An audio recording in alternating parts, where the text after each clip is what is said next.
Keyin boya qilish kerak edi uka. Men shu ishga qo'l urmasdan oldin qilishingiz kerak edi.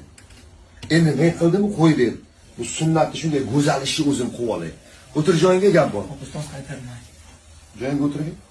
Ukalarim, men doim aytaman.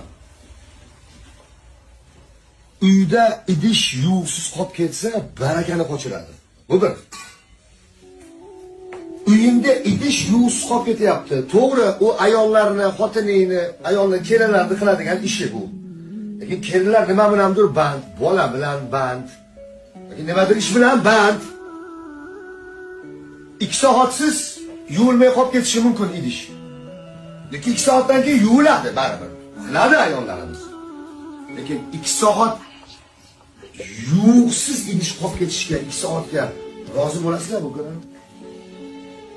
Yuvsiz holat bo'lishiga agar manbas xotirib qiladi yoki kelinlar qiladi deb tashlab ketadigan bo'lsa, 2 soat yuvsizlikka rozi bo'ladigan bo'lsanglar, ukalar, bir hamiyatinglarni tekshirib qo'yinglar.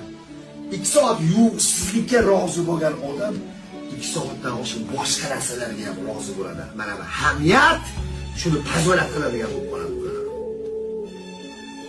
Bu idish ha vaqt yo'qdir, bolaga qarayapti, unga qarayapti. Yuvib qo'y, sunnat bo'ladi. Rasulullohdek zot sallallohu alayhi vasallam oila ishiga qarashganlar. Ro'za olishga, uy supurish deysizmi, yig'ishtirish deysizmi, kir yuvish deysizmi, uyda idish yuvdingmi, uyingda supurdingmi? Nima qilgan bo'lsang, sunnat qilsan, ibodat qilsan. Yana bitta narsa